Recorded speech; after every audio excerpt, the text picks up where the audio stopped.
नमस्कार और सभी पार्टिसिपेंट्स का मैं हार्दिक स्वागत करता हूं। मैं डॉक्टर अभिषेक नेचुरल रेमेडीज की ओर से आज के इस ज्ञान वेबिनार में आप सभी का एक बार हार्दिक स्वागत करता हूं।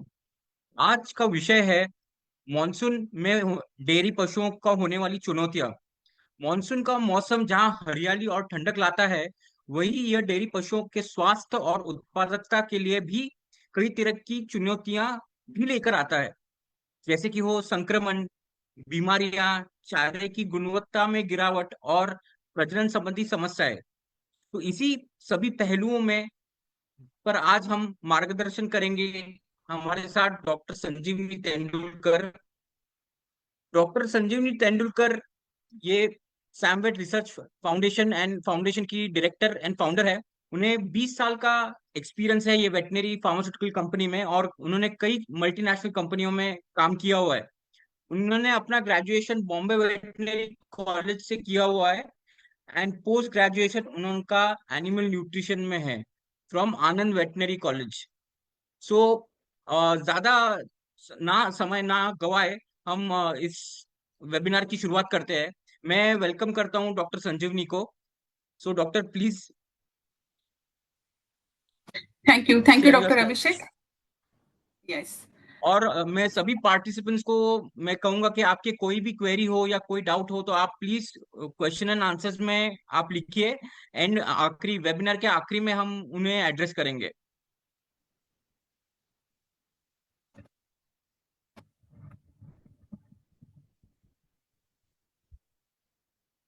स्लाइड्स विजिबल है?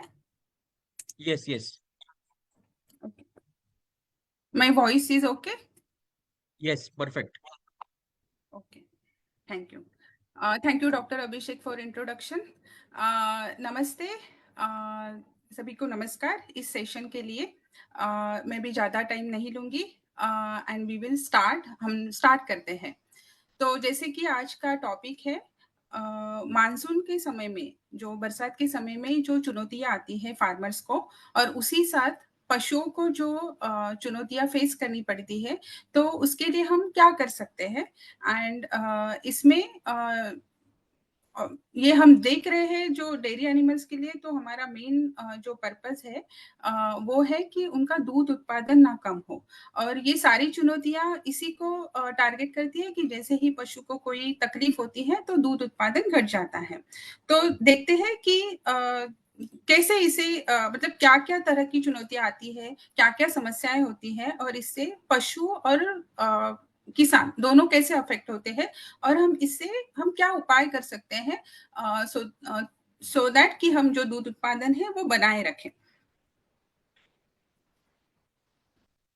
अगर बरसात की हम बात करते हैं तो छोटा फार्म या बड़ा फार्म या कोई भी साइज का फार्म हो, उसकी अपनी अपनी अलग अलग या फिर सिमिलर टाइप की समस्या होती है। तो यहाँ आप जैसे देख सकते हैं, मैक्सिमम जो प्रॉब्लम आते हैं, जो समस्या आती है, वो कीचड़ या फिर गंदगी के कारण। और यहाँ जो होता है मोस्टली कि पूरा मतलब सूखा नहीं रख सकते हैं हम, कहीं पे भी जानवरों के लिए खड़े रहने के लिए ठीक से जगह नहीं होती है। अगर कहीं पे फीड स्टोरेज किया है, जैसे कि यहाँ पे आप देख सकते हैं कि साइलेज के लिए जो गड्ढा बनाया गया है, तो उसमें पानी आ जाता है। और लेकिन ये देना तो यही होता है क्योंकि दूसरा कुछ नहीं होता है इस समय। बाकी जो जैसे कि बहुत बारिश हो जाती है और खेत में अगर हमने कुछ जैसे बरसीम या लूसन जैसे अगर कुछ लगाया होता है, तो उसे हम काट भी नहीं सकते हैं। अगर काटे भी तो वो खिला भी नहीं सकते हैं। सो ऐसे अलग अलग मुश्किलें आती है इसमें, एंड ये सारी प्रभावित करती हैं। तो हम पहले जो हम स्टार्ट करेंगे वो जमीन से, या जो पशुशाला है उसका जो फ्लोरिंग होता है अलग अलग टाइप का, तो उसमें क्या क्या टाइप के प्रॉब्लम्स आते हैं और उससे हम कैसे निपटाए। यहाँ पे हम देखते हैं कि जैसे ही समर या फिर जब सूखे का सीजन रहता है तो ये सब कुछ ठीक रहता है। छोटा फार्म हो बड़ा फार्म हो, अगर गीली भी हो जाती है जमीन फ्लोरिंग तो वो सूख जाती है, लेकिन बारिश में यहाँ पे सूखने का मौका ही नहीं मिलता है। तो आप देख सकते हैं कि सब जगह पे पानी है, कीचड़ है। मतलब पशु जो बैठते हैं तो क्या करें, मतलब बैठने के लिए जगह नहीं है, बैठना तो पड़ेगा कभी ना कभी, तो कभी कभी पानी में भी बैठ जाते हैं। तो ये सारी समस्याएं आती है। ये पानी अगर ठीक से, अगर ड्रेनेज की जो व्यवस्था है वो अगर ठीक से नहीं की है, मैं नहीं बोलूंगी कि ठीक से नहीं की है, फार्मर तो हमेशा काम करता ही रहता है, पर अभी जो क्लाइमेट है वो ऐसे है कि कभी भी बारिश आती है, कभी भी बारिश चली जाती है, एंड इसके कारण पूरा जो क्लाइमेट है वो पूरा चेंज हो जाता है। तो ये सब करने के लिए भी कभी टाइम नहीं मिलता है। अगर किया तो बारिश इतनी होती है तो पानी जाए तो कहाँ जाए। तो ये सारा पूरा ऐसे ही, मतलब इसके कारण और मतलब कीचड़ या फिर गंदगी होना, ये तो अभी कॉमन हो गया है। लेकिन इसी में भी इसके कारण जो पशुओं के जो प्रॉब्लम फेस करते हैं पशु, तो वो क्या आते हैं, ये रेगुलर प्रॉब्लम्स है। इसमें से कुछ जो प्रॉब्लम्स है वो समर सीजन में रहते थे, मतलब मोस्टली, जैसे कि हम बोलते हैं अढ़ैया बुखार, या फिर जो 3 दिन का जो बुखार होता है, ये मोस्टली पहले समर सीजन के टाइम में आता था। लेकिन अभी ये समर और मानसून या फिर जब भी गर्मी का सीजन एकदम से बढ़ता है, उस टाइम पे ये दिखाई देता है। ओके, ये 3 दिन का बुखार रहता है। कुछ पशु है वो 3 दिन में तो अच्छे से हो जाते हैं, लेकिन कुछ पशु इसमें से नहीं उठ पाते हैं। तो ये फिर से फार्मर के लिए नुकसान ही हो जाता है। तो कौन सी बीमारियां हैं, अगर लिस्ट की जाए तो पैरों से लेके, मतलब पैर में संक्रमण, फिर मस्टाइटिस तो है ही, ये तो साल भर रहता है, ये जो बीमारी है। देन टिक्स एंड फ्लीज है, फिर वर्म्स हो गए, एलएसडी हो गया, न्यूमोनिया जैसी बीमारियां है, लेप्टोस्पायरा, पिंक आई, ये सारी बीमारियां जो है ये मानसून में या फिर समर और मानसून के बीच में ट्रांजिशन जो पीरियड है उसी टाइम पे पाई जाती है। इसमें मस्टाइटिस तो अभी बहुत कॉमन है सब जगह पे, एंड टिक्स एंड फ्लीज भी ऐसे कुछ अभी टाइम नहीं रहा है, ये कभी भी फार्म में देखे जाते हैं अभी। तो ये किस कारण होते हैं एंड क्या, तो मोस्टली ये जो 3 दिन का बुखार है या फिर पिंक आई जैसी बीमारियां है, इवन मस्टाइटिस जैसे है, ओके। तो इसमें क्या होता है कि फार्म में जैसे ही पानी जमा हो गया, अगर वो 4 या 5 दिन के लिए भी जमा हो, तो यहाँ पे मच्छर और मक्खियां फैलने लगती हैं। ओके, ये इतनी सिर्फ मच्छर और मक्खियां क्यों जल्दी होती है, क्योंकि अगर देखा जाए तो मच्छर का जो साइकिल है वो 14 दिन का है। ओके, लेकिन उसे अगर थोड़ी गर्मी मिल जाए, पानी मिल जाए और कुछ ऑर्गेनिक मैटर मतलब फार्म में जो हमेशा रहता है, जैसे कि गोबर हो गया, ओके, तो ये मिल जाए तो इनका साइकिल 4 दिन पे आता है। मतलब अंडे से लेके फिर से बड़ा मच्छर बनने का समय 14 दिन से 4 दिन पे आ गया। तो मतलब पानी अगर 4 दिन भी जमा रहा, उसके बाद अगर फार्मर को टाइम नहीं मिला वो निकालने के लिए, तो भी तो मच्छर बढ़ जाते हैं। ओके, देन मक्खियों का भी सेम है, इनका तो 7 दिन का ही पीरियड है, तो 7 दिन में फिर से बढ़ने लगते हैं। और बढ़ने के बाद ऐसे भी नहीं है कि बाबा ये 8 दिन में मर गए या फिर जो बड़े हैं, नहीं, ये तो महीनों तक रह सकते हैं। मतलब अगर बड़ा मच्छर हो गया तो वो महीनों तक, मतलब कई महीने तक वो रहता है, और वो उसकी जो मादी है वो अंडे देती रहती है। मतलब जैसे ही पानी मिला तो वो अंडे देना चालू करेगी।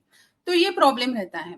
तो ये प्रॉब्लम होने के बाद ये किससे ज्यादा अटैक करते हैं, तो दूध देने वाले जानवरों को ज्यादा अटैक करते हैं, या फिर जो वीक जानवर है। अभी दूध देने वाले जानवर हम बोलेंगे ये वीक तो नहीं है, इनको हम खाना वगैरह सब कुछ देते हैं, पर इनके ऊपर स्ट्रेस रहता है। कौन सा स्ट्रेस, प्रोडक्शन का स्ट्रेस, मिल्क प्रोडक्शन का स्ट्रेस रहता है। तो जो भी जानवर स्ट्रेस में है, जो भी जानवर वीक है, इसे ये मतलब काटेगी या फिर उसके ऊपर ज्यादा हमला करेगी। वैसे तो हमला सारे जानवरों पे करते हैं, लेकिन अगर इसमें से किसी एक जानवर को बीमारी लग जाती है, तो ये इसको दूसरे जानवरों में फैलाने का काम करती है। ओके, तो ये बीमारी जैसे कि पिंक आई हो गई, ये 3 दिन का बुखार हो गया, या फिर पैर का संक्रमण, मस्टाइटिस, ये जैसे ये बीमारी आती है तो हमें समझना है कि अभी प्रोडक्शन लॉस तो होने वाला है।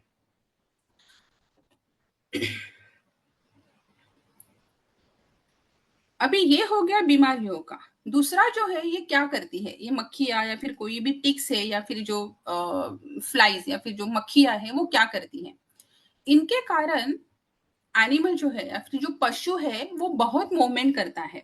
किस तरह की मूवमेंट, जैसे कि अगर वो मुंह पे बैठ जाती है तो मुंह को हिलाना, पैर ऊपर नीचे करना, दोनों मतलब पीछे के पैर हो, आगे के पैर हो, फिर कानों की मूवमेंट करना, फिर टेल या फिर जो टेल की मूवमेंट करना, फिर स्किन जो है उसको हिलाते हैं।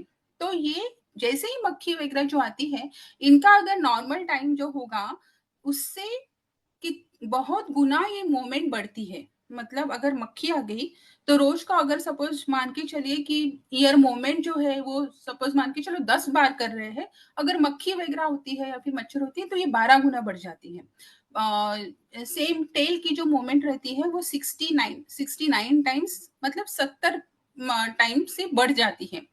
तो अगर ये इतनी मूवमेंट बढ़ती है, बढ़ेगी ही, क्योंकि क्या है उसे वो मक्खी को या फिर वो जो मॉस्किटो है उसे भगाना है। ओके, क्योंकि वो काटते हैं। तो इससे कारण क्या होता है कि ये सारे में जो है वो एनर्जी जो है वो लॉस होती है। ओके, क्योंकि ज्यादा मूवमेंट जो हो गई वो किसे हो गई, ये सबको मतलब हटाने के लिए हो गई। ओके, तो ये ज्यादा मूवमेंट बढ़ गई तो उससे क्या होगा। ओके, उससे क्या होता है कि अगर ये 25 मिनट भी इसमें लॉस होता है, मतलब ये हर एक मोमेंट के लिए कुछ तो टाइम लगेगा, ठीक है, मतलब इसमें अगर 25 मिनट भी जाते हैं तो क्या होता है 25 मिनट में आधे से 1 litre milk per day loss होता है। क्योंकि वो एनर्जी कहाँ चली जाती है, इन मक्खियों को हिलाने में चली जाती है, जो कि जानी चाहिए मिल्क प्रोडक्शन या फिर मिल्क बनाने के लिए। ओके, तो ये सिर्फ बीमारी नहीं फैलाती है। अगर मक्खी है, अगर हम बोले कि नहीं हमारे फार्म में बीमारी नहीं है, लेकिन अगर मक्खी है तो मिल्क प्रोडक्शन तो लॉस होने वाला है। ओके, तो बेसिकली क्या है, ये बीमारियों के साथ मिल्क प्रोडक्शन बीमारी के कारण भी कम होता है, और ये मक्खियों के सिर्फ रहने के या फिर ये मच्छर के रहने के या टिक्स या फ्लीज के रहने के कारण भी मिल्क प्रोडक्शन जो है लॉस होता है। तो अभी ये अगर लॉस होता है तो मतलब हम फिर से देखेंगे कि ये कैसे, मतलब क्या होना चाहिए या फिर कैसे होना चाहिए, मतलब कितना टाइम होना चाहिए। तो अगर हम किसी भी एनिमल का, बेसिकली हम यहाँ पे जो बात करें वो गाय की अगर बात करें, तो कितना टाइम वो अपने क्या क्या मोमेंट्स में निकालती है। ओके, तो अगर हम देखेंगे तो दिन का आधा से भी ज्यादा टाइम जो है वो उसे रेस्ट करने के लिए चाहिए होता है। रेस्ट मतलब क्या, जहाँ पे वो ठीक से बैठी हो या जुगाली कर रही हो। ओके, बैठ के जुगाली कर रही हो, सो वो उसे बोला जाता है रेस्ट पीरियड। बाकी का जो टाइम है जैसे 20% टाइम है वो खाने में जाएगा, मतलब वो खाने में दिन के 5 घंटे बिताती है। खाने में मतलब जुगाली नहीं, सिर्फ खाना अंदर लेने के लिए। फिर बैठने के जैसे बोला 12 से 14 घंटे उसे बैठने के लिए चाहिए। फिर पानी पीने के लिए आधा घंटा, और फिर बाकी की एक्टिविटी जैसे दूध निकालना है या फिर इधर से उधर चली गई या फिर मतलब किसी ग्रूमिंग कर रही है, अभी कुछ भी कुछ है तो उसके लिए 2 से 3 घंटे। मीन्स गाय को अगर वो अच्छे से उसकी कैपेसिटी के हिसाब से दूध देना है और वो उससे लेना है तो उसे कम से कम 12 से 14 घंटे रेस्ट पीरियड मिलना चाहिए। रेस्ट पीरियड मतलब जहाँ पे वो आराम से बैठी है, जुगाली कर रही है। ओके, इसके ऊपर बहुत सारी स्टडीज की गई है कि अगर हम ये रेस्ट पीरियड बढ़ाते हैं तो मिल्क प्रोडक्शन कितना बढ़ता है, वो गाय हो या वो मतलब हीफर हो या फिर जो फर्स्ट टाइम जो जिसका काविंग हुआ हो।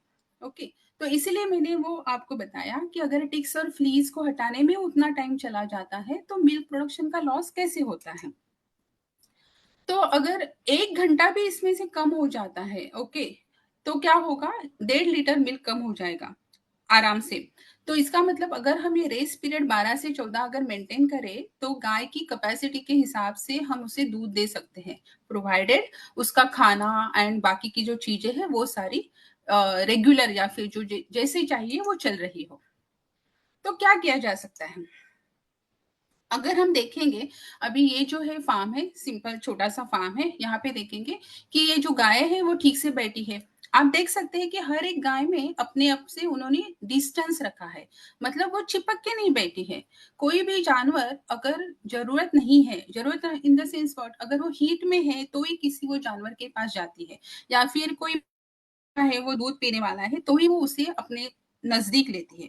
अदरवाइज वो अपने, या फिर कोई ग्रूमिंग एक्टिविटी जैसे चल रही है, ओके, मतलब उनको अगर एक दूसरे के साथ अगर बॉडी को घीसना है एंड ऑल, तो ही ये साथ में मतलब मिलके रहेगी। अदरवाइज वो अपने सब में अपना एक डिस्टेंस बना के रखती हैं, ओके, और वो अपना जुगाली चालू करती हैं।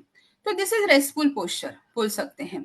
रेस्टलेस पोस्चर क्या है कि हमने जगह तो दी है, रबर मैट तो डाला हुआ है, पर बैठने के लिए ठीक से जगह नहीं है, मतलब बहुत ही कम है। मतलब यहाँ पे हम देख सकते हैं कि कैसे वो गाय आधी ऊपर, मतलब ऊपर है आधी नीचे है।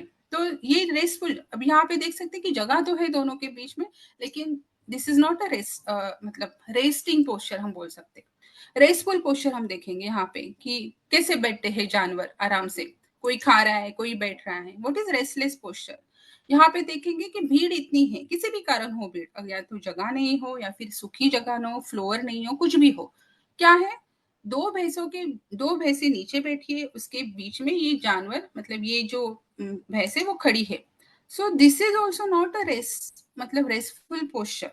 क्यों? क्योंकि उसे बैठने के लिए जगह ही नहीं है। ओके,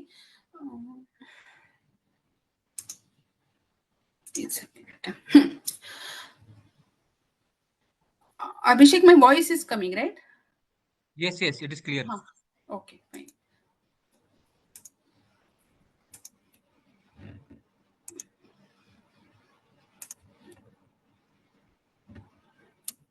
तो क्या किया जा सकता है बारिश के टाइम में? तो बहुत ही, मतलब इसी टाइम का प्रॉब्लम होता है कि बैठने के लिए ही जगह नहीं होती है। और अगर हम देखेंगे, यहाँ पे भी हम देखेंगे तो पशु जो है वो जगह जो चूज करता है, मैं आपको दूसरी स्लाइड में भी दिखाती हूँ कि वो बैठने के लिए वो देखेगा कि साफ सुथरी जगह या फिर सूखी जगह। ओके, तो क्या किया जा सकता है? एक तो है cleanliness, keeping it dry, okay. तो एक तो है ड्रेनेज सिस्टम। ड्रेनेज सिस्टम, हमें बारिश की वेट करना ही नहीं है, जब भी टाइम टू टाइम हमें ड्रेनेज सिस्टम को क्लीन रखना है। सो अगर बारिश आ जाती है तो उसके समय वो प्रॉपरली काम करे।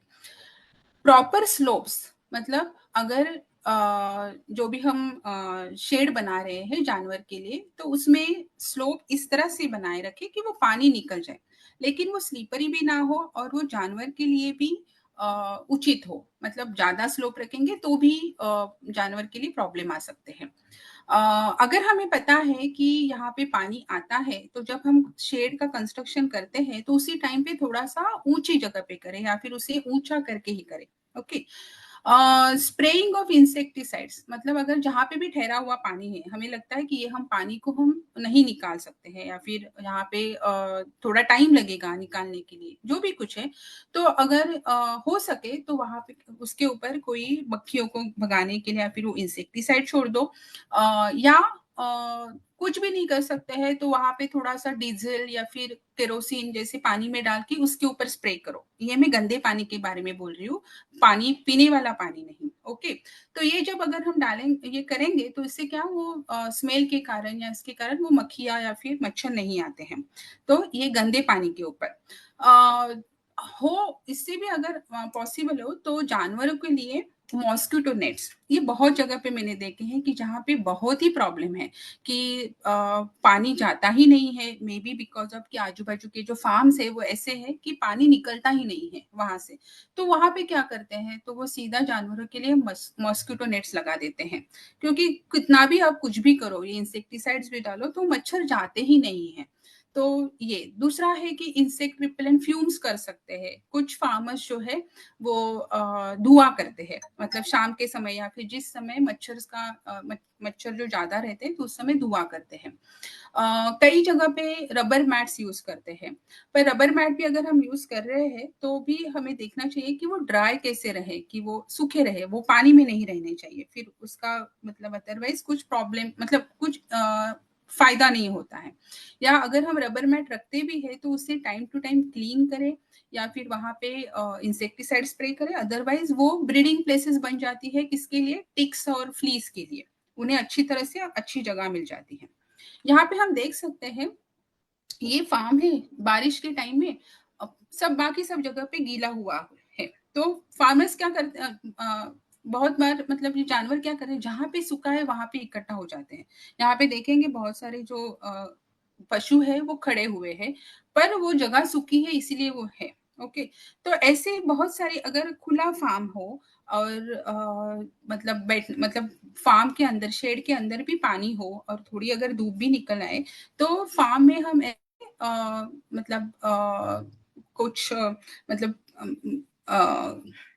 ऐसे ऊंची जगह बना सकते हैं जहाँ पे पानी ना आए। जब जानवर जब दिन के समय जब बाहर जाएंगे तो वहां पे बैठ सकते हैं कम से कम।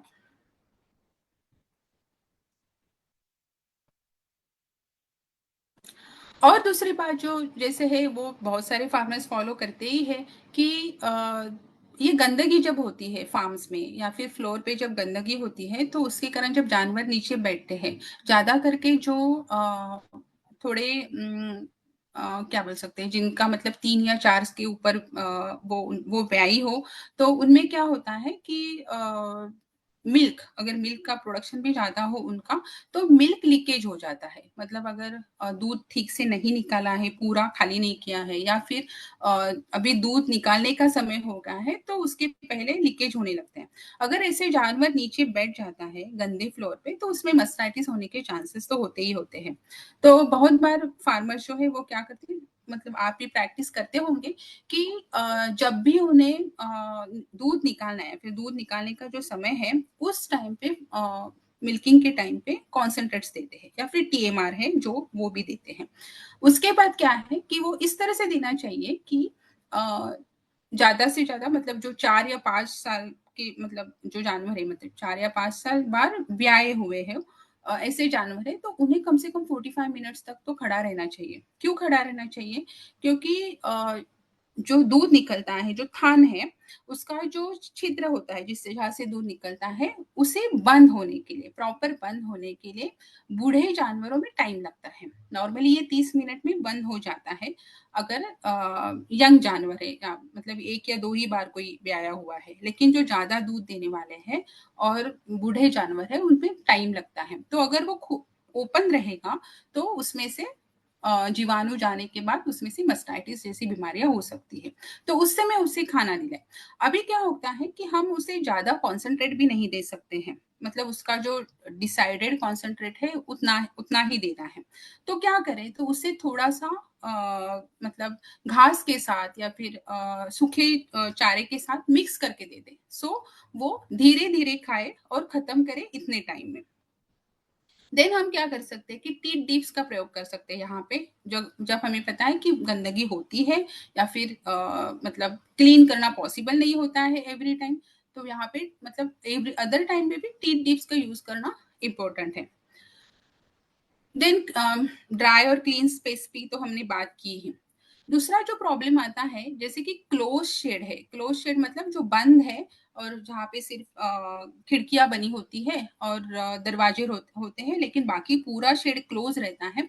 तो वहां पे बारिश के समय में मोस्टली अगर इवन बाकी के समय में भी अगर वायु संचार प्रॉपर नहीं है वायु संचार मतलब हवा मतलब जो है वो ठीक से अगर चहल पहल नहीं हो रहा है तो यहाँ पे नमी बढ़ती है। ओके। और साथ ही में जो अनवांटेड गैसेस मतलब जैसे कि अमोनिया हो गया या फिर कार्बन डाइऑक्साइड हो गया या इवन मीथेन जैसे जो गैसेस है वो पूरे शेड में भरे हुए रहते हैं। तो हमें पता चलता है बाहर थोड़ा ठंडा रहता है कंपेयर टू लेकिन शेड में जैसे ही जाते हैं तो गर्मी महसूस होती है। तो ये टाइप का एटमॉस्फेयर भी ना पशु के लिए ठीक है और इस टाइप के एटमॉस्फेयर में ये सारे जो मक्खियां है या फिर जो इवन बाकी के बैक्टीरिया जो है जिसके कारण मस्टाइटिस या पैर का संक्रमण होता है ये बढ़ने लगते हैं। ये उनके लिए पोषक होता है। तो इस केस में क्या करें जैसे ही हमें फील होता है कि बाहर ठंड है लेकिन हम जैसे ही शेड में जाते हैं तो गर्मी महसूस हो रही है तो हमें यहाँ पे फैंस लगाने चाहिए और मतलब जिससे ये जो गर्म हवा है वो जल्दी से जल्दी बाहर जाए। ओके। मोस्टली ये जो गाय है इनके लिए तो करना ही चाहिए क्योंकि गाय अगर हम होल्स्टाइन फ्रीजियन या फिर जो बाहर की जाति की गाय हो इसमें क्या है इनकी जो स्किन जो रहती है वो बहुत पतली रहती है और वो वैसे भी अपने क्लाइमेट के लिए बनी हुई नहीं है। इनका जो पूरा जो जेनेटिक्स है वो कोल्ड क्लाइमेट के लिए है। तो ये इनमें ज्यादा प्रॉब्लम इसी कारण देखे जाते हैं कि अगर ये टेम्परेचर में थोड़ा भी ऊपर नीचे हो जाता है तो ये बीमार हो जाते हैं।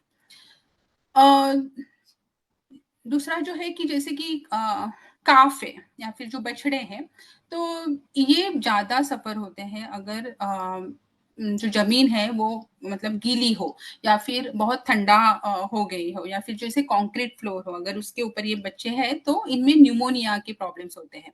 बहुत बार कॉक्सिडिया जैसे संक्रमण भी होता है, पैरासाइट्स हो सकते हैं इनमें या फिर डायरिया, ई कोलाई डायरिया, ये सारे प्रॉब्लम्स होने लगते हैं। तो इन्हें ज़्यादा से ज़्यादा सूखी जगह पे या फिर कहीं जगह पे वो सैंड और मतलब जो फेंकने वाला जो भूसा रहता है वो बना के उनके लिए फ्लोरिंग कर दें, तो उन्हें गर्मी मिलती है और ये सारे संक्रमण नहीं होते हैं।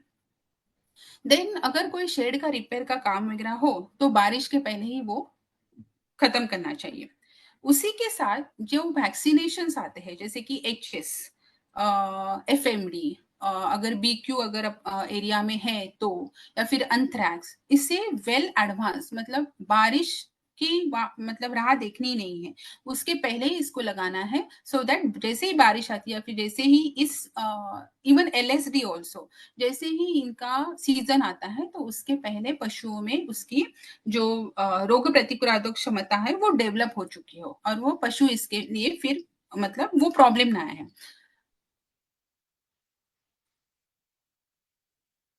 नहीं, वायु संचरण के बारे में देखा तो वेंटिलेशन तो क्या होता है, तो यहाँ पे हम देखेंगे कि बहुत बार मतलब जो शहर में जो फार्म्स रहते हैं उनमें ये देखा जाता है कि बहुत ही मतलब जानवरों का जो क्या बोलते हैं नंबर ऑफ जानवर बहुत रहते हैं शेड के हिसाब से। तो एक तो जानवर खुद मतलब उस वो नाक से या फिर उसके पेट से तो मतलब वो गैसेस बाहर निकलते ही है, ऊपर से ये अगर प्रॉपर वेंटिलेशन नहीं है तो ये गैसेस वहीं पे रहती है, आप यहाँ पे देखेंगे, और ऊपर से धूप भी नहीं आती है यहाँ पे तो नमी भी बढ़ती है। तो इस केस में क्या होता है कि ये वेंटिलेशन प्रॉपर न होने के कारण बारिश का सीजन भी हो, बाहर ठंड भी हो, लेकिन अंदर टेम्परेचर बढ़ने लगता है। ओके, तो शेड का अगर हाइट कम हो एक रीजन है, सनलाइट बिल्कुल मतलब बिल्कुल नहीं आ रही है, फिर नीचे का जो है वो सनलाइट ना आने के कारण या फिर यहाँ पे फैंस वगैरह ना होने के बाद ये का मतलब ये हमेशा यहाँ पे गीला रहता है, तो ऐसे अगर कंडीशंस है तो ये एनिमल्स बहुत सफर करते हैं। तो क्या होता है कि जैसे ही गर्मी बढ़ती है तो अगर हम देखेंगे ये इसे हम बोलते हैं टेम्परेचर ह्यूमिडिटी इंडेक्स, या फिर हम बोलते हैं कि नमी और जो तापमान है उसके कारण कैसे जानवर अफेक्ट होते हैं।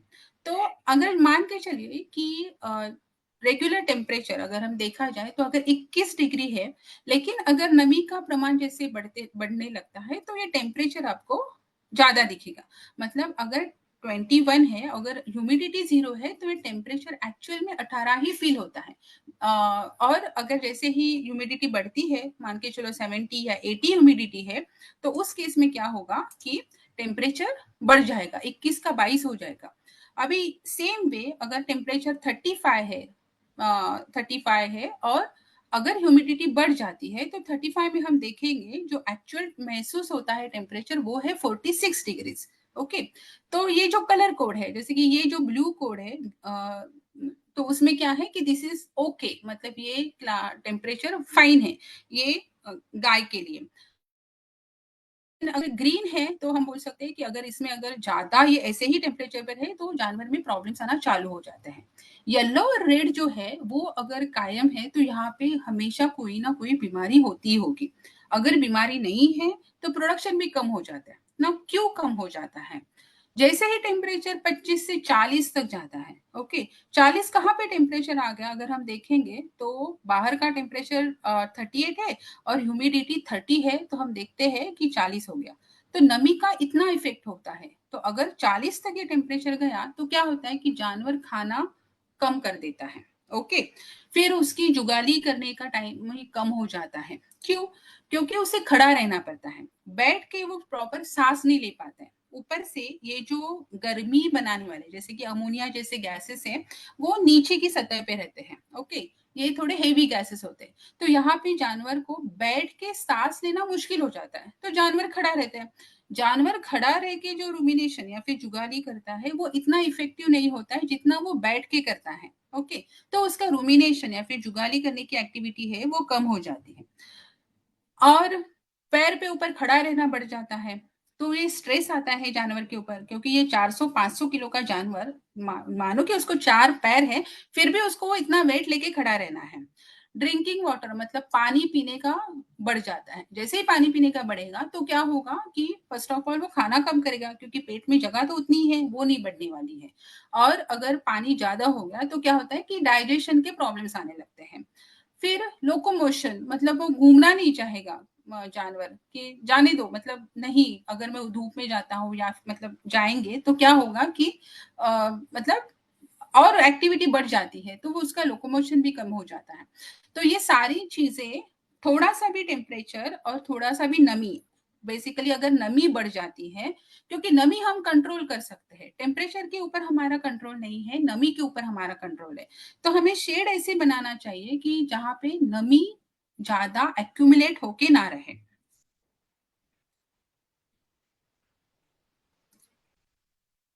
देन हम बात करेंगे उनके खान-पान की। ओके, तो बहुत सारे जो छोटे फार्मर्स हैं वो उनके पास ग्रेजिंग के अलावा बहुत बार कुछ चारा ही नहीं होता है, या फिर उनके पास मतलब अगर फीड नहीं है, या फिर अगर बारिश के सीजन में वो लेके जाते हैं तो क्या प्रॉब्लम्स आते हैं। एक तो क्या है कि जैसे ही ग्रेजिंग करने के लिए जाते हैं रेनी सीजन में, या फिर मतलब ग्रास जो दिखती है वो तो बहुत अच्छी दिखती है, हरी भरी ग्रास दिखती है, पर होता क्या है कि ग्रास तो खा लेता है जानवर, ये जो चारा है, लेकिन उसी के साथ ठंडा पानी भी अंदर जाता है पेट में, क्योंकि इसके ऊपर पानी रहता है। ओके, नाउ ये ज्यादा पानी जाने के कारण पेट तो भरा हुआ लगता है, जानवर तो दिखेगा ऐसे लगता है कि पेट भरा है, पर इसमें ज़्यादा पानी ही रहता है। ये जो चारा जो है वो कम रहता है, और ऊपर से ये जो चारा जो रहता है, मतलब जो बारिश के सीज़न में आता है, उसमें भी 70% तो वाटर ही रहता है। मतलब वो सूखा नहीं है, तो उसमें पानी ही है। ओके, तो लगता तो है कि जानवर का पेट भर गया है, लेकिन असल में वो ज़्यादा पानी ही रहता है। दूसरी प्रॉब्लम आती है कि अगर जो ग्रेजिंग है वो पानी के नज़दीक हो रही है, तो पानी के नज़दीक क्या होता है, बहुत बार वो जो स्नेल्स रहते हैं, जो जिनमें लीवर फ्लूक रहते हैं, जो लीवर फ्लूक को संक्रमित करते हैं, तो जानवर के पेट में कीड़े चले जाते हैं। और जो जितने भी मतलब वर्म्स हैं, वो उनके एग्स जो रहते हैं, वो सारे ये पत्तियों के ऊपर रहते हैं। अगर अर्ली मॉर्निंग अगर वो लेके जाते हैं, तो क्या होता है, ये पत्ते के ऊपर जो आए हुए जो कीड़ अंडे हैं, वो जानवर के पेट में चले जाते हैं। तो वो एक प्रॉब्लम होती है कि अननेसेसरी हम वर्म्स का ये करते हैं।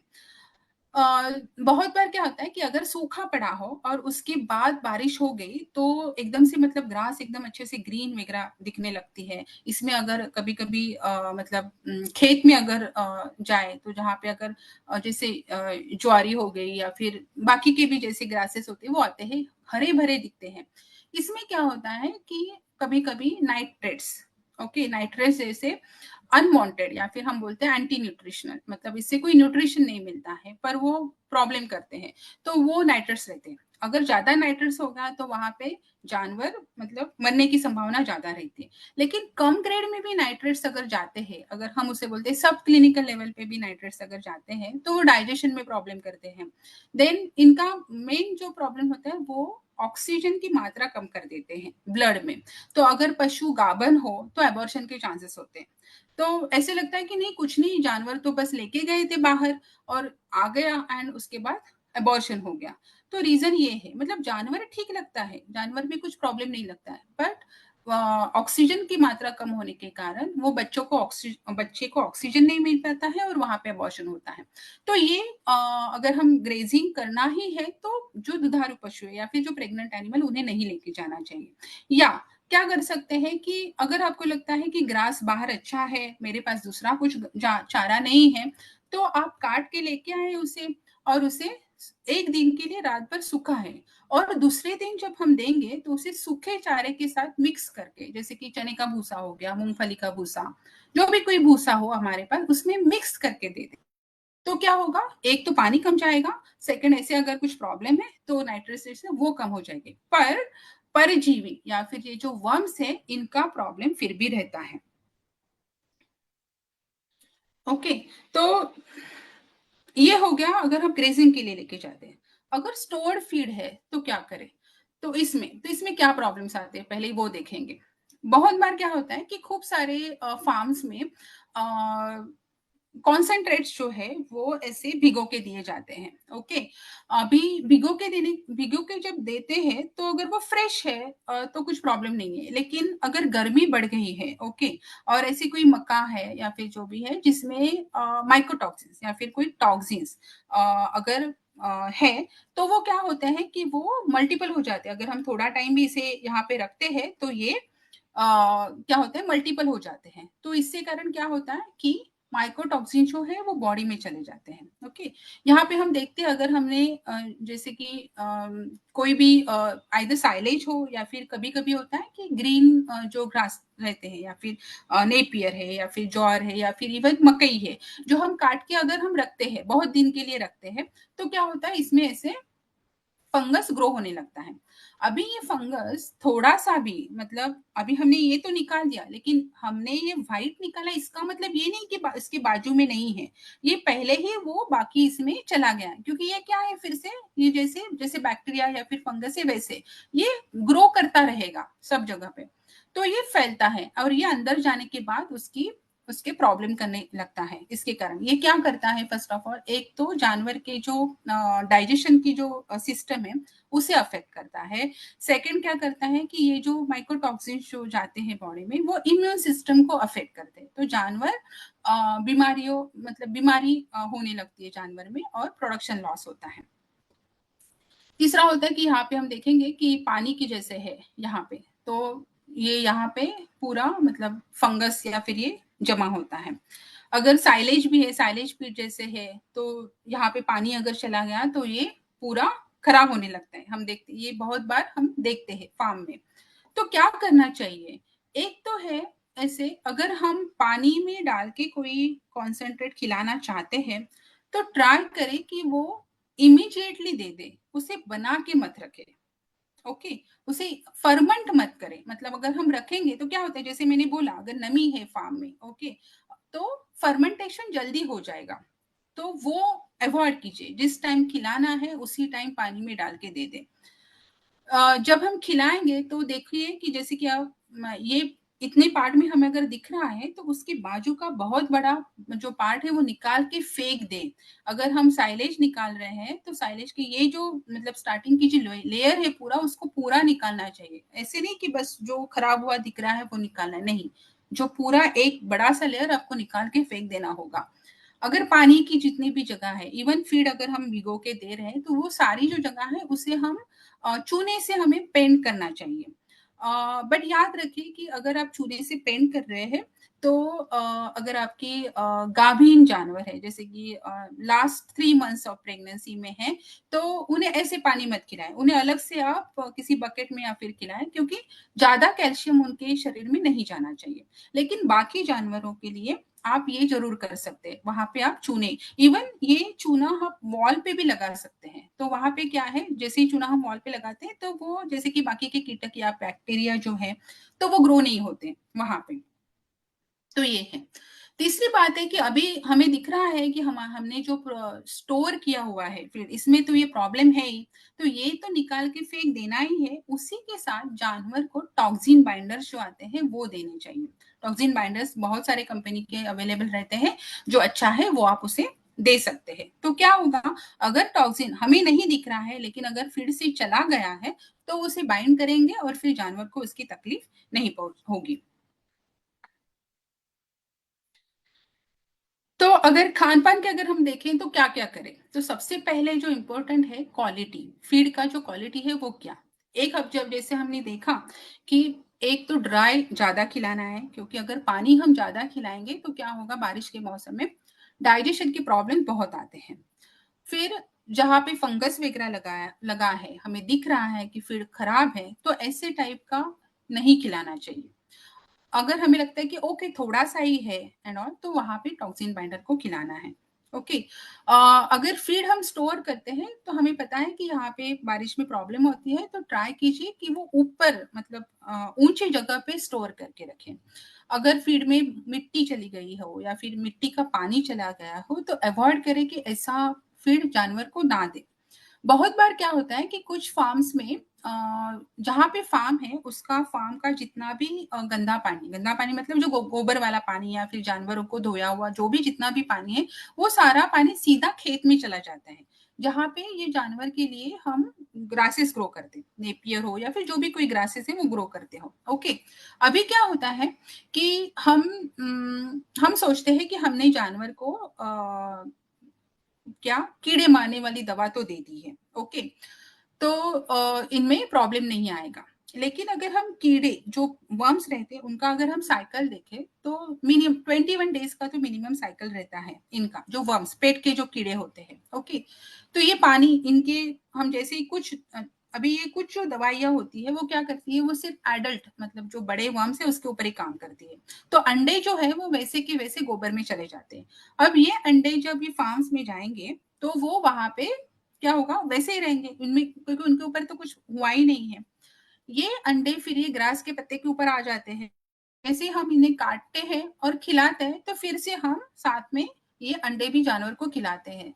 तो हमने ये तो दे दिया मतलब इंजेक्शन या फिर कोई मेडिसिन तो दे दिया पेट के कीड़े के लिए, लेकिन हमने क्या किया ऊपर से फिर से उसे और अंडे खिलाए, तो उसका इफेक्ट नहीं होता है, तो हम सोचते हैं कि नहीं इसको रेजिस्टेंस आ गया या फिर बहुत बार ये रीजन भी होता है। तो पहले देखिए कि अगर कोई दवाई काम नहीं कर रही है तो उसका रीजन क्या है, क्या ये दवाई का इफेक्ट नहीं हो रहा है, क्या हम उसे फिर से जानवर को वही अंडे खिला रहे हैं। Okay, second is what, diet composition. तो अभी हमने देखा कि इस समय बारिश के समय या फिर बारिश आने के पहले या बारिश जाने के बाद भी ये मच्छर या फ्लाइज का जो न्यूसेंस जो है वो होता है और इसमें जानवर की एक्टिविटी बढ़ जाती है। ओके, तो जानवर को एनर्जी की रिक्वायरमेंट जो है वो बढ़ जाती है, क्योंकि अगर हम जानवर को रेगुलर खाना दे रहे हैं और ये मक्खी वगैरह है तो ऑब्वियसली मिल्क प्रोडक्शन में कमी आ जाएगी।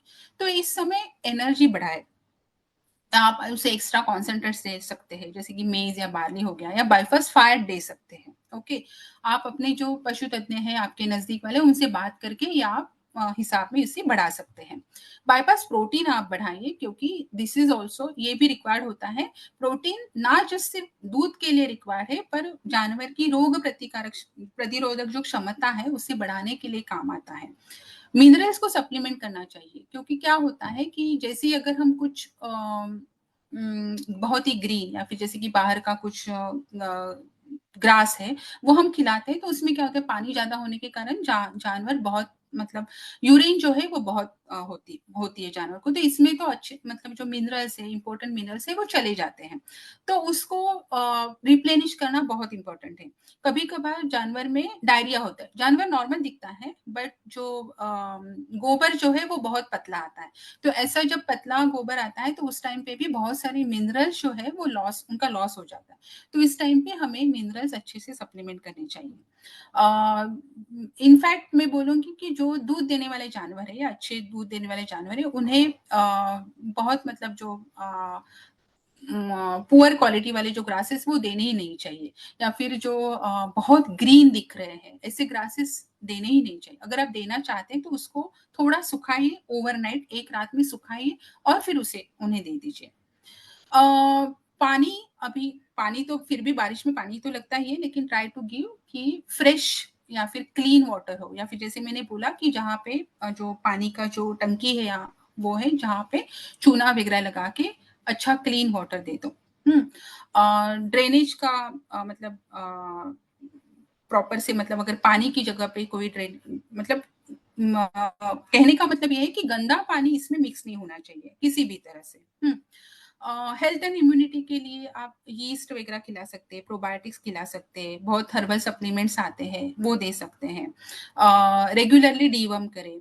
अगर जैसे मैंने बोला कि जहाँ पे ऐसी समस्याएं हैं कि जहाँ पे जो घास आती है वो ऐसी जगह से आती है कि जहाँ पे हमेशा गोबर का पानी जाता ही जाता है, तो वहाँ पे डीवर्मिंग की फ्रीक्वेंसी बढ़ानी चाहिए। आप डॉक्टर से बात करके फिर ये डीवर्म की फ्रीक्वेंसी बढ़ा सकते हैं। देन हाँ, जैसे कि ज़्यादा दूध देने वाले उन्हें तो जैसे मैंने बोला कि ये जानवर बहुत जल्दी स्ट्रेस में आते हैं, तो इनका थोड़ा-सा भी मतलब इनका ख़्याल ज़्यादा रखना पड़ता है। फार्मर वैसे भी ज़्यादा लेते हैं, लेकिन ये देखना चाहिए कि मतलब ये जानवर ठीक से खा रहे हैं, ठीक से बैठ रहे हैं, इन्हें प्रॉपर बैठने के लिए जगह मिल रही है, एंड इनका मतलब जो बीसीएस हम बोलते हैं बॉडी का कंडीशन है वो ठीक है, इनकी स्किन अच्छी है, इसकी तरफ ध्यान देना चाहिए। बहुत बार हम फार्म में जाते हैं तो हम देखते हैं कि जानवर दूध तो दे रहे हैं, जानवर खा रहे हैं, जानवर पानी पी रहा है, जानवर को कोई बीमारी नहीं है, ओके, लेकिन उसके बॉडी के ऊपर गोबर लगा है, मोस्टली गाय में, ओके। भैंस में तो भैंस को तो गोबर चाहिए रहता है, भैंस मतलब गोबर या फिर मतलब जो मिट्टी या फिर मड़ वो उसकी बॉडी पे अगर लगा है तो वो उसको क्या बोलते हैं, उसकी वो नीड है, वो उनके टेम्परेचर को मेंटेन करने के लिए या फिर इवन ये जो मक्खी वगैरह है उनको भगाने के लिए ये करते हैं। लेकिन गाय में ऐसे नहीं होता है, तो गाय नॉर्मली क्लीन रहती है। अगर गाय में ऐसे हमें दिखता है तो हमें देखना चाहिए कि हमारी तरफ से रख रखाव में कोई कमी आ रही है।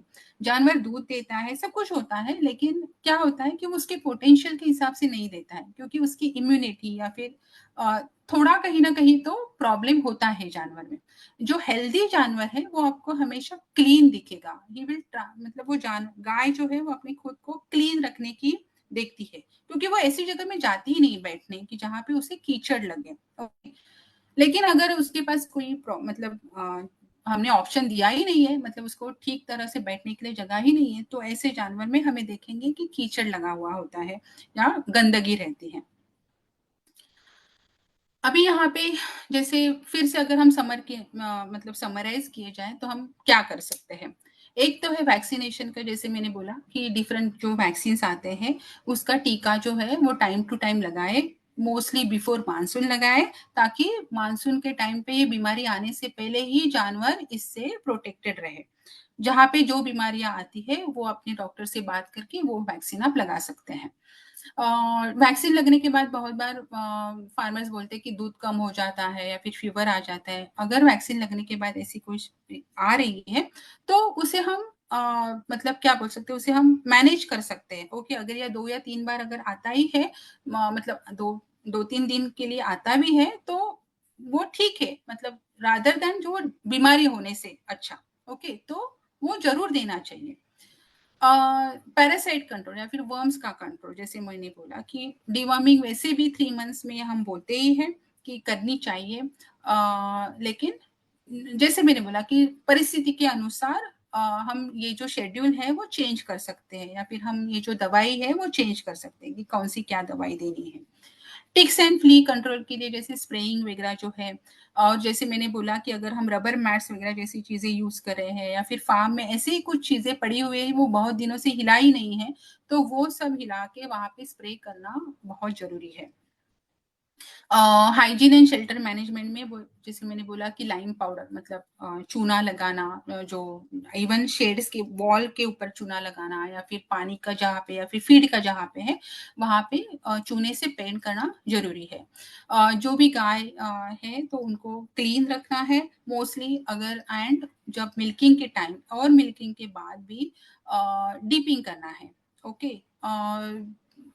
मोस्टली हमें ट्राई करना है कि ड्रेनेज सिस्टम क्लियर रखे, सो दैट कि ये हाउसिंग मतलब जो शेड रहेगा उसके अंदर या बाहर कहीं पे पानी जमा ना हो। कीचड़ को हम कुछ नहीं कर सकते, कीचड़ तो होता ही है, लेकिन अगर हम पक्का जमीन है या वो हो सकता है तो हम कर सकते हैं। अदरवाइज ये केयर लीजिए कि वहां पे पानी जमा ना हो। तो इसी के साथ ये मैं खत्म करती हूँ। अगर आपके कुछ क्वेश्चंस है तो आप जरूर पूछ सकते हैं। Thank you doctor. अरे डॉक्टर, अभी कुछ सवाल आए हैं हमारे पास, तो हम उसको एड्रेस करेंगे। तो हम्म। पहला सवाल है कि any specific solution for flies and mosquito besides, आपने ये बताया कि वो डीजल डालना है स्प्रे जिससे मक्खियां ना बैठे, बट उसके बिसाइड्स कुछ और कर सकते हैं क्या हम? कुछ सॉल्यूशन है क्या? हाँ, अभी बहुत सारी कंपनी जो है ये तो करना ही चाहिए, क्योंकि जैसे मैंने बोला कि इन्हें जैसे ही पानी मिलता है या फिर कोई ऑर्गेनिक मैटर जैसे गोबर मिलता है तो इनका साइकिल और कम हो जाता है और संख्या 4 दिन में ही बढ़ने लगती है। तो मॉस्किटो रिपेलेंट जैसे कुछ स्प्रेज आते हैं जो हम वॉल के ऊपर कर सकते हैं, तो वहां पे मक्खियां जाके चिपकती है। या फिर कुछ ऐसे सॉल्यूशन भी आते हैं जो हम जानवर के ऊपर लगा सकते हैं, मतलब कोई चिपका ऐसे पीठ के ऊपर ऐसे चिपकाते हैं तो जहाँ मक्खी वहां पे जाके चिपक जाती है। या ऐसे कुछ फ्लाई के ट्रैप्स आते हैं, तो वो लगा सकते हैं। तो वो एक सॉल्यूशन हो सकता है। बट बेस्ट थिंग इज कि पानी जमा ना करें। अगर पानी जमा हो गया है तो उसके ऊपर कुछ स्प्रे कर दे, मतलब गंदा पानी जो अगर स्प्रे करेंगे तो वहां पे उन्हें बैठने ही नहीं मिलेगा। तो ये जो ओके। कंट्रोल है, मतलब जो ऑलरेडी जो फ्लाइज वगैरह है, तो उसके ऊपर आप इंसेक्टिसाइड स्प्रे कर वगैरह डाल के या फिर ऐसे कुछ ये करके उन्हें कंट्रोल कर सकते हैं। और उन्हें अंडे डालने के लिए जगह ही ना दे। अगर वो हो जाता है तो फिर वहां पे मक्खियां ज्यादा नहीं आएंगी। ओके, तो उस पे और एक सवाल है कि अगर अंडे हो जाते हैं, like how to eradicate ticks eggs and ticks from the farm area. इसे हमें स्प्रे करना ही ये हो जाता है, जैसे कि ये मतलब अमित राज जैसे है तो उसको स्प्रे करना, या फिर साइपरमेथ्रिन है, ये ही उसको कंट्रोल कर सकते हैं। ओके। दूसरी एक होता है, दूसरा ऑर्गेनिकली भी अगर हम बोलते हैं तो बहुत जगह पे मुर्गियां पालते हैं। ओके, तो मुर्गियां क्या करती है कि ये जो बड़े वाले जो टिक्स बॉडी के ऊपर जो जैसे ही जानवर बैठता है तो वो जाके वो खाते हैं। Okay, but this is not, क्या बोल सकते, बड़े फार्म में ये पॉसिबल नहीं होता है। तो बेस्ट थिंग इज इंसेक्टिसाइड्स वगैरह स्प्रे करके उसे कंट्रोल में रखें। और अगर आपको ऐसे लगता है कि ये बहुत बार हो रहा है तो इट इज ऑल्सो नेसेसरी कि जानवर के साथ आपके शेड में जितना भी एक भी एरिया ऐसा नहीं होना चाहिए कि आपने वहां पे स्प्रे नहीं किया है, एक्सेप्ट आपके जो मिल्किंग के जो ये है, या फिर आपका जानवर को पानी या खाना देने वाला जो एरिया है वो छोड़ के। ओके। और एक सवाल है कि ये बारिश के टाइम फॉगर लगाना सही रहेगा क्या? फॉगर। फॉगर नहीं, फॉगर से क्या होता है कि अगर शेड की हाइट कम है, ओके, और फैंस ठीक से नहीं लगाए हुए हैं, तो क्या होता है कि नमी बढ़ती है। अगर आपको ऐसा लगता है कि गर्मी बहुत है फार्म में, तो इसके कारण हम फॉगर लगाएं, तो ये नहीं कि फैंस वहां पे जो है, मतलब हवा इतनी होनी चाहिए कि वहां पे नमी नहीं होनी चाहिए, बस। क्योंकि फॉगर्स क्या ओके। है, मिस्ट फॉर्म करते हैं, मतलब फॉगर्स पानी भी छिड़कते हैं। ओके, अगर पानी छिड़कते हैं और वो पानी मतलब ठंडा हो जाता है तो बात ओके है। लेकिन पानी का फिर से अगर बाफ बन रही है और वो शेड में ही रह रही है तो वो प्रॉब्लम है।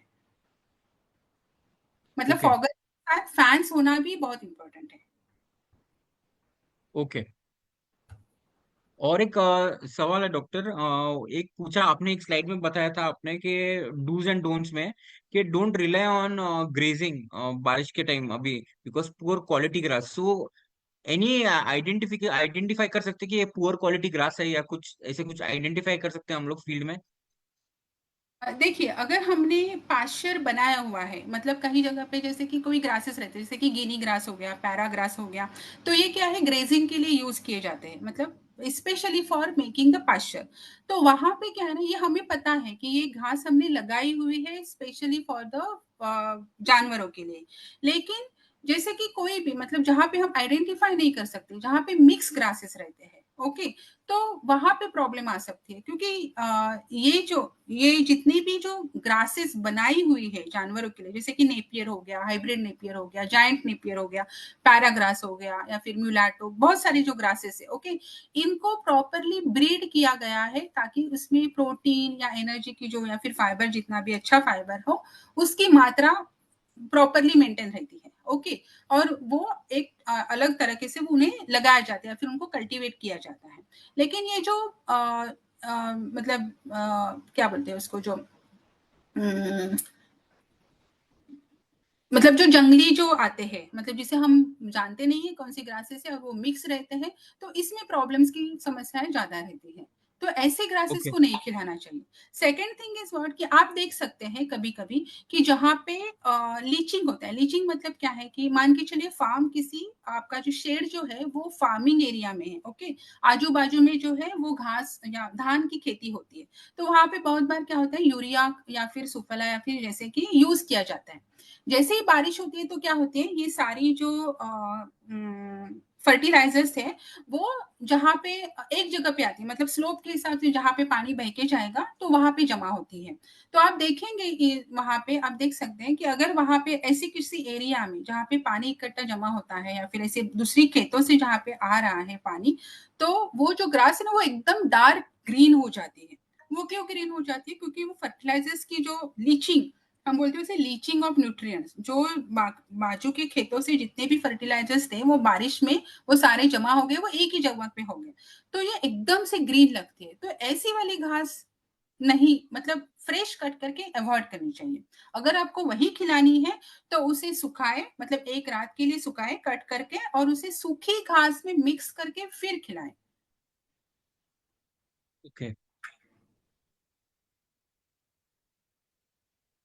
Okay. And doctor, one more thing actually, आपने like you have in the slide you have mention about nitrates and cyanide things, anti nutritional factors. तो वो आइडेंटिफाई कैसे कर ले हम लोग कि ये बारिश की वजह से हुआ है, एक्चुअली ये ग्लासेस की वजह से हुआ है?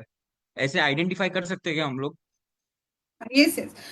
नॉर्मली साइनाइड पॉइजनिंग जो होता है, जैसे कि ज्वार ज्वार जैसे कि ये है, तो स्ट्रेस क्रॉप्स जो बोलते हैं, मतलब ज्वार का धान, मतलब वो जो बीज जो है वो गिरे हुए थे जमीन पे, और वो थोड़ा सा पानी देने के बाद, मतलब नॉट नेसेसरी कि मानसून में ही होता है, बाकी के सीजन में भी हो सकता है कि उसे थोड़ा सा पानी मिल गया और वो ऊपर आ गए। ओके, तो ऐसे वाले ज्वार को नहीं खिलाना चाहिए। मोस्टली ये जो उसके जो यंग शूट्स रहते हैं, ओके, इसमें साइनाइड्स की मात्रा जो रहती है वो ज्यादा रहती है।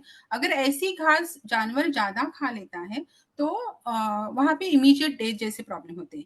इवन नाइट्रेट्स में भी ब्लीडिंग जैसे, मतलब नाइट्रेट्स में क्या होता है, नाइट्रेट जैसे ही बॉडी में जाते हैं ज्यादा, मतलब जैसे मैंने बोला एकदम से ग्रीन घास बहुत मात्रा में जानवर ने खा लिया, तो वो नाइट्रेट जो है वो उसकी केमिकल रिएक्शन बॉडी में होके वो ऑक्सीजन कम कर देता है। ओके, तो जानवर ज्यादा नाइट्रस पॉइजनिंग में भी जानवर मर जाता है। ओके, तो उस केस में आप क्या देखेंगे कि आने के बाद, मतलब ये खाने के बाद साइनाइड अगर ज्यादा हो गया तो जानवर तो इमीडिएटली मर जाएगा।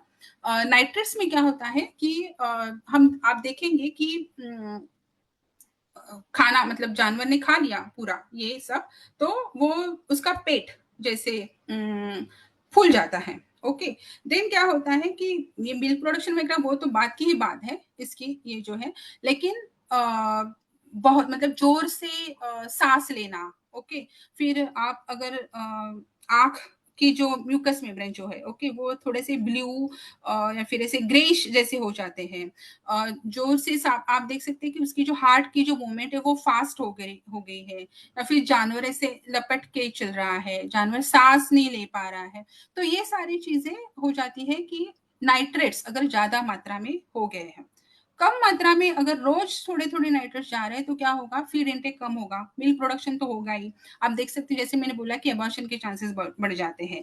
देन क्या होता है कि फर्टिलिटी पे भी प्रॉब्लम आता है। मतलब हम देखते हैं कि अरे हम तो अच्छा खिला रहे हैं, हम मिनरल्स भी दे रहे हैं, लेकिन जानवर क्या हो रहे हैं, मतलब फर्टिलिटी की इश्यूज है, या फिर जानवर गाँव नहीं हो रहे हैं, रिपीट हो रहे हैं। तो ये भी एक कारण हो सकता है कि सब एक्यूट पॉइजनिंग हम बोलते हैं, मतलब जानवर इसमें रहता है, दूध वगैरह भी देता है, पर इसके कारण फर्टिलिटी के इश्यूज आते हैं। तो एकदम से ज्यादा ग्रीन ग्रासेस अगर आपको लग रहे हैं तो उस केस में आपको ये देखना है, और आप टेस्ट करवा के भी ले सकते हैं कि इसमें नाइट्रेट्स की मात्रा कितनी है करके। Okay. And that's it, doctor. We have received we have addressed most of the questions. और तो और एक कुछ सवाल है, like solution related to leucorrhoea disease treatment, please. Leucorrhoea? कौन सा डिसीज? हाँ, it is vaginal purulent, leucorrhoea it is purulent vaginal discharge, it relates it leucorrhoea करके, so it is अच्छा अच्छा, related to okay okay vaginal okay, discharge। Leucorrhoea, हाँ, हाँ हाँ, okay okay. Leucorrhoea. सो ये जो समस्या है प्यूरिलेट वेजाइनल डिस्चार्ज, ये मोस्टली जब होता है कि बच्चा देने के बाद अगर इन्फेक्शन हो गया हो एक, या मतलब जो सिस्टम जो है इसमें कोई मतलब क्या बोल सकते हैं, कोई जख्म जैसे हो, ओके, किसी भी कारण, तो उसके कारण इन्फेक्शन के बाद ये होता है। तो इसे ये जो सॉल्यूशन जो है वो है कि एक तो उसे क्लीन करना है पूरा एरिया एक, और उसे वहां पे जो डिसइंफेक्टेंट वगैरह जो है वो लगाने हैं, एंटीबायोटिक्स की ट्रीटमेंट जरूरी है, मतलब वो प्रोलॉन्ग ट्रीटमेंट चलेगी वो, एंड इंट्रायूटेराइन भी एंटीबायोटिक्स वगैरह वो दे के इसको कर सकते हैं। Now it depends on the symptoms, अगर ल्यूकोरिया के कारण फीवर वगैरह भी है तो वो वैसे उसके हिसाब से ट्रीटमेंट देनी चाहिए। ओके। तो कोई भी डिसीज हो या फिर तो उसका कॉज आइडेंटिफाई करके और उसको सिम्टम्स देख के हम उसको ट्रीटमेंट दे सकते हैं। Okay doctor, one last question and we will end the session. Like अभी बारिश के टाइम हमें एक्स्ट्रा कॉन्सेंट्रेट, मतलब कितना रेशियो हमको बढ़ाना पड़ेगा कॉन्सेंट्रेट्स अगर देना है एक्स्ट्रा तो? ओके, सो कॉन्सेंट्रेट्स बनाना है तो यहाँ पे क्या होता है कि कॉन्सेंट्रेट्स के जैसे कि टाइप है, एनर्जी वाले कॉन्सेंट्रेट्स एंड प्रोटीन वाले कॉन्सेंट्रेट्स। ओके, तो जैसे मैंने बोला एनर्जी एनर्जी की रिक्वायरमेंट ज़्यादा रहती है इस समय। तो एनर्जी की रिक्वायरमेंट भी ज़्यादा रहती है, तो एनर्जी दो चीज़ों से मिलती है। एक है जो अपने कार्बोहाइड्रेट्स जैसे कि मक्का हो गया या फिर ज्वार या फिर राइस का जितना भी हम प्रोडक्ट्स बाई प्रोडक्ट्स देते हैं तो इससे हमें एनर्जी मिलती है। सेकेंड जो है जैसे कि कॉन्सेंट्रेटेड एनर्जी जैसे कि ऑयल्स मतलब फैट्स हो गए। ओके, तो अगर यहाँ पे प्रॉब्लम ये रहता है कि अगर हम कार्बोहाइड्रेट जैसे कि ज्यादा खिलाते हैं, जैसे कि ज्यादा मकई खिला दी या फिर उसी के साथ में अगर आप साइलेज भी मकई का ही खिला रहे हैं तो यहाँ पे डाइजेशन के प्रॉब्लम्स बढ़ने के चांसेस रहते हैं। तो वहां पे हम थोड़ा बाईपास फैट हम दे सकते हैं। Now it depends on the milk production कि जानवर का मिल्क प्रोडक्शन क्या है एंड उसका जो मतलब बॉडी का मतलब वेट एंड ऑल कितना है, तो उसके हिसाब से आप आपके नजदीक के जितने भी वेटनरियंस हो या फिर न्यूट्रिशनिस्ट हो तो उनसे बात करके जो कार्बोहाइड्रेट है उसे थोड़ा बाईपास फैट के साथ रिप्लेस करके आप उन्हें दे सकते हैं। तो आप खाना उतना ही देंगे लेकिन कॉन्सेंट्रेटेड फॉर्म में देंगे। Okay, so thank you doctor, आपने ऑलमोस्ट सभी सवाल आपने एड्रेस कर लिए। सो मैं सभी पार्टिसिपेंट्स का धन्यवाद कहना चाहता हूँ, और साथ में डॉक्टर संजीवनी जी का भी, ताकि उन्होंने काफी इंसाइट्स दिए हमको, काफी जानकारी दी है हमें क्या करना है बारिश के time. So thank you doctor, and thank you all the participants. So thank you doctor. धन्यवाद और शुभकामनाएं। So thank you so much for attending the webinar.